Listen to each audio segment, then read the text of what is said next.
Hello all வணக்கம். Fourth test ஆரம்பிச்சிருச்சு. ஆரம்பமே வந்து அமர்க்களமா இருக்கு. இந்தியா வந்து இங்கிலாண்டை ரெஸ்ட்ரிக்ட் பண்ணிட்டாங்க அப்படின்னே சொல்லலாம். 3 ரன் அடிச்சிருக்காங்க. இருந்தாலும் ஒரு டேஷ் உருவுற சம்பவம் அப்படின்னு நான் நினைக்கிறேன். பீடாக், வெல்கம் டு த ஷோ. ஆனாலும் நிறைய பேர் சொல்லுவாங்க இங்கிலாந்து ஹேவ் கம் பேக் இந்த கேம். பீடாக் டோன்ட் அண்டர் எஸ்டிமேட் இங்கிலாந்து அப்படிலாம் சொல்லுவாங்க. உங்க இனிஷியல் தாட்ஸ் என்ன? இல்ல இந்த பேஸ்பால் நாங்களே அது கொஞ்சம் என்ன ஆச்சு, செத்து போச்சா இல்லைன்னா காத்து இறங்கி போச்சா அப்படின்றது எனக்கு தெரியணும். அதாவது ஒன்னே ஒண்ணு தெரிஞ்சுக்கோங்க, இந்தியால வந்தீங்கன்னா ஜோ ரூட் மாதிரி ஒரு ஆளு இந்த மாதிரி தான் ஆடணும். சோ அவங்க திருப்பி வந்து என்ன பண்ணாங்க, பட்டு டப்பு டிப்புன்னு அடிச்சாங்க. இப்ப ஃபர்ஸ்ட் செஷன் பாத்தீங்கன்னா உங்களுக்கு வந்துட்டு 4.66 ரன் ரேட், 112 ஃபார் 5. நீங்க இப்ப நான் கான்பிடென்ட்டா ஒரு ட்வீட் போட்டேன் 3-1. I'm not backing away from it for a reason. அதை ஏன்னு நான் உங்களுக்கு எக்ஸ்பிளைன் பண்றேன். செகண்ட் செஷன் தான் ப்ராப்பர் டெஸ்ட் கிரிக்கெட்னா என்னன்னு காமிச்சாங்க. India 9 out of 10 first session win பண்ணாங்க. 86 ஃபார் நோ லாஸ் இந்த ஹோல் செஷன். ஒரு ஸ்வீப், ஒரு ரிவர்ஸ் ஸ்வீப் ஆடாம பியூட்டிஃபுல்லா ஆடி 198 ஃபார் 5 வந்தாங்க. ஈவன் தோ 86 தான்னாலும் 5 விக்கெட்ஸ் விட்டுட்டு விக்கெட்டே விடாத செஷன்றதுனால இங்கிலாந்து 10 அவுட் ஆஃப் 10 செஷன். அது ஆனஸ்ட்லி ஸ்பீக்கிங். தேர்ட் செஷன்ல பாத்தீங்கன்னா 104 ஃபார் 2 கொஞ்சம் ஆன்டிய அப்படியே கொஞ்சம் மேல ஏத்துனாங்க, அப் பண்ணாங்க. அப் பண்ணிட்டு அந்த செஷனையும் they won 8 out of 10 and they finished with 302 for 7. அதான் நிறைய பேர் என்ன நினைக்கிறாங்க, ஒரு சில பால் உருளுது. ஒன்னே ஒண்ணு தெரிஞ்சுக்கோங்க, போக போக இன்னும் ஸ்லோவா இருக்கும். இப்ப அதுக்கு அததான் தான் வந்து சொல்றாங்க. சொல்றேன். உங்களை நிறைய பேர் போட்டிருந்தாங்க கமெண்ட். உங்களுக்கு பீடாக் இந்தியா தான் ஃபோர்த் பேட்டிங் பண்ண போகுது பாத்துக்குங்க, இப்ப அவசரப்பட்டு 3-1 சொல்றீங்கன்னா சொன்னாங்க. ஒருத்த பேட்டிங்கே வராது, 3 இன்னிங்ஸ் தான். ஒருத்த பேட்டிங் இன்னிங்ஸ் வந்தா தானே நீங்க சொல்றதுக்கெல்லாம் பதில் சொல்லணும். அதாவது ஒன்னே ஒண்ணு தெரிஞ்சுக்கோங்க, கொஞ்சம் பிச்சு குயிக்கா இருந்ததுன்னு வச்சுக்கோங்களேன், அந்த ஷார்ப்பா டேர்ன் ஆகும் போது முன்னாடி போய் ஆடினீங்கன்னா பக்குன்னு வாங்கி எட்ஜு போகும், ஒரு ஷார்ட் லெக் இருந்தா வரும். இது எப்படின்னா, இப்ப குல்தீப் யாதவ்லாம் எரி எரி நெறிறாரு, அந்த ஒலி ராபின்சன் பின்னாடி போய் டிஃபென்ஸ் ஆடுறாரு. அவ்வளவு டைம் இருக்கு ஆடுறதுக்கு.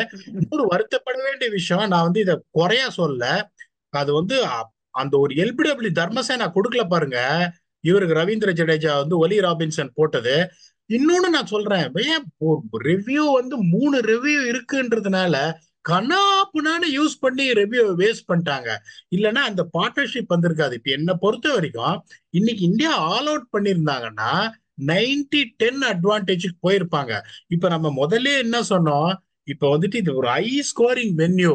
474 இப்போ average first inning score, 382 average second inning score.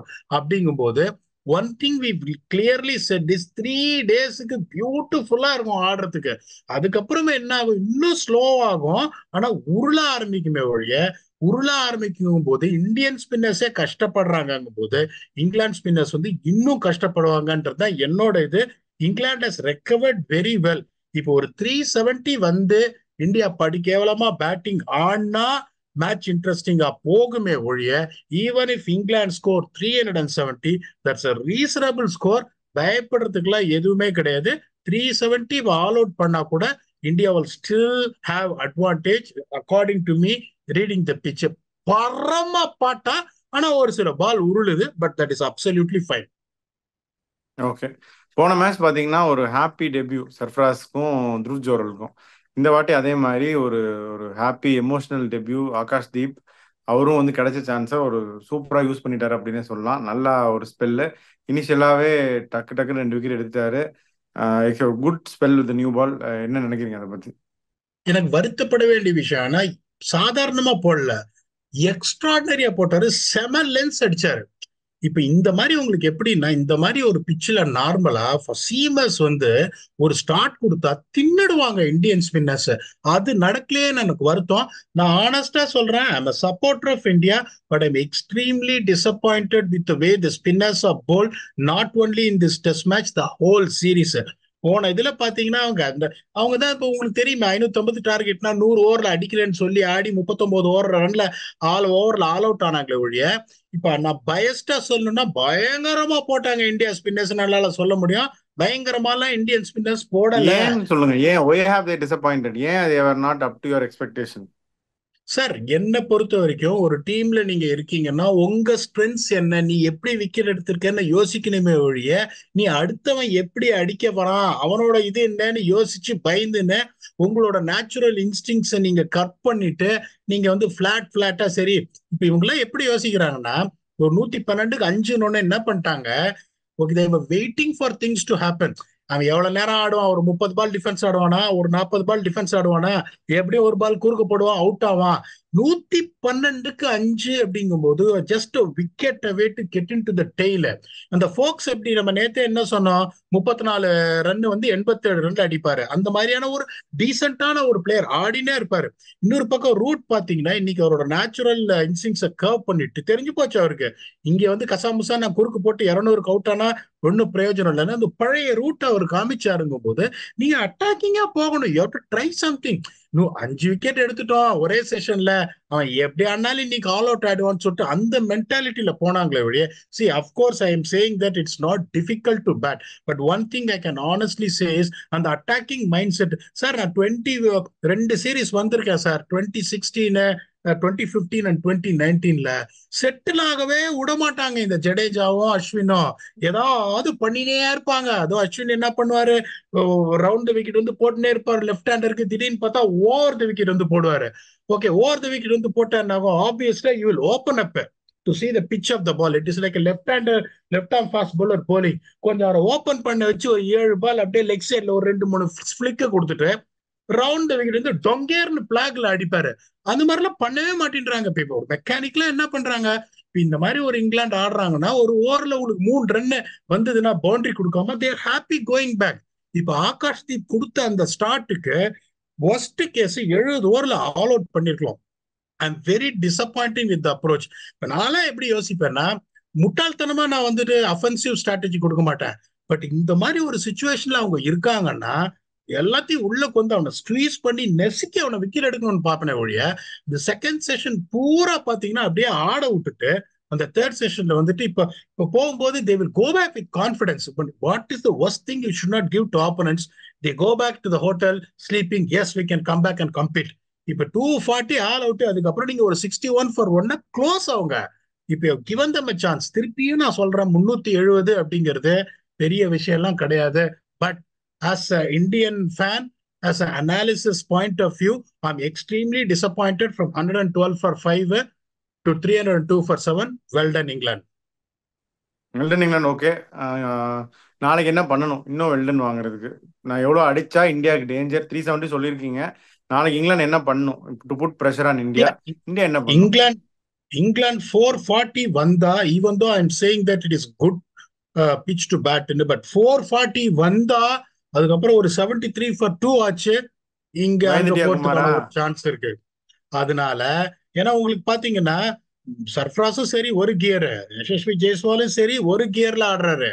அப்படிங்கும் போது இப்ப எல்லாருமே வந்து ஒரு கியர்ல ஆடுறது பெரியப்பா கையில தான் இருக்கு. பெரியப்பா நின்னாருன்னா அவ்வளவுதான், கொத்து பரோட்டா தான். பெரியப்பா நிக்கணும். யாரை பார்த்தா காப்பி அடிக்கிறாங்களா? அதனால 440 வந்துட்டாங்கன்னா அப்ப 440 அவங்க வரணும்னா ஃபர்ஸ்ட் செஷன் அவங்க ஆல் அவுட் ஆகாம இருக்கணும். நாளைக்கு வந்து அவங்க டிஃபென்ஸ் ஆட மாட்டாங்க, ஒரு பக்கம் ரூட் தள்ளதான் பாப்பாரு. அதுக்கப்புறம் 2 பேரு படுத்து டிஃபென்ஸ் ஆடுற ஆளுங்க, ஒன்னு ஆண்டர்சன் இன்னொன்னு ஷோயப் பஷீர். அவரும் டிஃபென்ஸ் ஆடுவாரு, அடிக்க மாட்டாரு ஒழிய. இப்ப நீங்க என்ன பண்ணணும், சம்மன் லைக் ஒலி ராபின்சன் வராரு, அப்படியே டெட் பிளாக் பண்றாரு. அதுக்கப்புறம் கடைசியில குல்தீப் ஒரு பால் மேல போட்டோன்னே ஒரு ஸ்லாக் ஸ்வீப் அடிச்சு 6 அடிச்சாரு. அதுக்கு நீங்க பயப்படக்கூடாது. 2 பக்கமும் நீங்க வந்து ஒலி ராபின்சனுக்கும் ரூட்டுக்கும் ஃபீல்ட ஸ்ப்ரெட் பண்ணிட்டு ஓகே விக்கெட் விழுந்தா பரவாயில்ல, நியூ பால் வேற எடுத்துட்டாங்க. அப்படிங்கும் போது India should come in positive mind set saying that நீ அடிக்கிறியா ரன் அடிச்சு எடுத்துக்கோ. அந்த ரூட்டை திருப்பி இந்த ரிவர்ஸ் ஸ்வீப், இந்த ரிவர்ஸ் லேப் இதெல்லாம் ஆட வைக்கிற அளவுக்கு ஃப்ரஸ்ட்ரேட் பண்ணோம். ஈஸியா ஓகே நான் ஒரு 10 ஓவர் ஃபர்ஸ்ட் 10 ஓவர்ல ஒரு 27 ரன்ஸ் தான் கொடுக்குறேன் பார்ட்னர்ஷிப் போல நினைச்சு 440 வந்தது. I'm telling you 440 is going to be a difficult task. 370 or less அப்படின்னா India will definitely have it. அவங்க என்ன பண்ணணும், இங்கிலாந்து என்ன பண்ணணும்னா it is very very simple. இவங்க என்ன பண்ணுவாங்க, ரூட் வந்தோடனே நாளைக்கு ஃபுல்லா ஃபீல்ட ஸ்ப்ரெட் பண்றாங்க, ஒரு சிங்கிள கொடுத்துட்டு ஒலி ராபின்சன் ஒன்னு காம்பாக்டா டிஃபென்ஸ் ஆடுறாரு. ரூட் என்ன பண்ணும், ஒரு 10 ஓவருக்கு பாப்பா 3வது பால் சிங்கிள் வந்து நான் எடுத்துடுறேன், நீ 3 பால் பிளாக் பண்ணு, 10 ஓவர் பார்ட்னர்ஷிப் பில்ட் பண்ணலாம், பில்ட் பண்ணி இவங்களை ஃப்ரஸ்ட்ரேட் பண்ணலாம். அப்படின்னா அவங்க 10 ஓவர் பார்ட்னர்ஷிப் பில்ட் பண்ணா it's going to be danger. 10 ஓவர்ல இந்தியா விக்கெட் எடுக்கல, India will be in trouble. சரி, இன்னொரு கொஞ்சம் ஆஃப் த டாபிக் போய் ஒன்று கேட்குறேன். ஆர்சிபி பவுலிங் வந்து பீடாக ஓட்டினாரு, ஐஸ்வர்யா ராய் ஜோக்கெல்லாம் சொன்னாரு. இன்னைக்கு வந்து ஆர்சிபியோட பவுலர்ஸ் சிராஜ் அண்ட் ஆகாஷ்தீப் தான் காப்பாத்திருக்காங்க அப்படின்னு சொல்றாங்களே ஊருக்குள்ள, அதை பத்தி என்ன நினைக்கிறீங்க? எனக்கு சந்தோஷம்தான்லே, புரிஞ்சுக்கோங்களே நீங்க. நான் ஒரு RCB CSK supporter. Akash Deep wicket எடுத்தா சந்தோஷப்படுவேன். ஒடிமகா ஒடிமகான்னு பர்ஃபார்ம் பண்ணணும் தான் ஆசை. என்னோட எக்ஸ்பர்டீஸ்ல நான் என்ன சொன்னேன், மத்த டீம் ஃபாஸ்ட் பவுலர்ஸை பார்க்கும்போது பர்டிகுலர்லி நீ Chinnasamy graveyard, the goods what they have got, the people whom they have picked, the people whom they have returned, they don't have a quality spinner. கஷ்டப்படுவாங்கன்ற வருத்தத்துல சொல்லணும். நீ ஆகாஷ் தீப் பர்ஃபார்ம் பண்ணா முதல்ல ஸ்டார்ட் சந்தோஷப்படுற பண்ணுவாரா ஆளு ஆகாஷ்தீப்? என்ன நானாலே. நினைக்கிறீங்க? ஸ்டார்ட் பண்ணுவாரா ஆகாஷ்தீப் See, இப்போ ஆர்சிபிக்கு? Yash Dayal has been someone who's been playing IPL for a while and is also a left armer. இன்னொன்னு சொல்றேன், he's quick as well and he can swing the ball. Okay, last year இருந்து ring அவர் 5 6 அடிச்சாரு, அவரோட drop பண்ணா confidence போச்சு.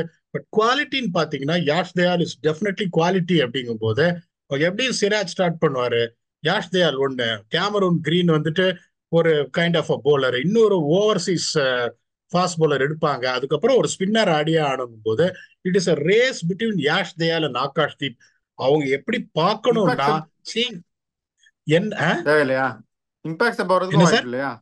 Impact சப்பாவும் வரலாம் இல்லையா? Batter இருக்கலாம். தான் பட் என்ன வருவாங்களா? பொறுத்த வரைக்கும் ம். இந்த ஃபர்ஸ்ட் இது சார் என்ன கேட்டீங்கன்னா, நான் அப்படிதான் போவேன். நான் எப்படி போவேன்னா, முன்னாடியே நான் சொல்லிட்டேன், even it's off topic, Will Jacks, Faf du Plessis, Virat Kohli, Rajat Patidar, Glenn Maxwell, Green 6 பேர் வச்சு இடிங்கன்ற நானு. கிரீன் ஏமாத்தி 2 ஓவர் போட்டுருவாரு, மேக்ஸ்வெல் 2 ஓவர் ஏமாத்தி போட்டுருவாரு, ஜாக்ஸ் 2 ஓவர் போட்டுருவாரு, 8 ஓவர் அங்கேயே முடிஞ்சுது. Siraj is a quality bowler. அதுக்கப்புறம் இம்பாக்ட் சப்ட் வச்சு இன்னும் 3 போலர் ஆடுங்க, எவ்வளவு அடிச்சாலும் நான் திருப்பி அடிக்கிறேன்னு. இவங்க என்ன பண்ணுவாங்க, பேட்டிங்கையும் பேலன்ஸ் இல்லாம போலிங்கையும் பேலன்ஸ் இல்லாம பண்ணா சான்ஸ் இருக்கு. சோ ஆகாஷ் தீப் இன்னைக்கு போட்டதை பார்த்தா டெஃபினட்டா there's going to be a temptation. But என்ன கேட்டீங்கன்னா, they should start with Yash Dayal. அவர் எப்படி பர்ஃபார்ம் பண்றாருன்றத பார்த்து தான் போனோம். But it's a good sign for RCB that Akash Deep has bowled well. I am very happy for Samman. யாரா இருந்தாலும் இந்தியா காணணுன்ற ஒரு கனவு எல்லாருக்கும் இருக்கும். யார் இந்தியாவுக்கு டெபியூ பண்ணாலும் I want them to do well. I am very very happy for Akash Deep. Okay, super. IPL வர நெருங்க நெருங்க இன்னும் நிறைய ஐபிஎல் பத்தி பேசுவோம் பீடா.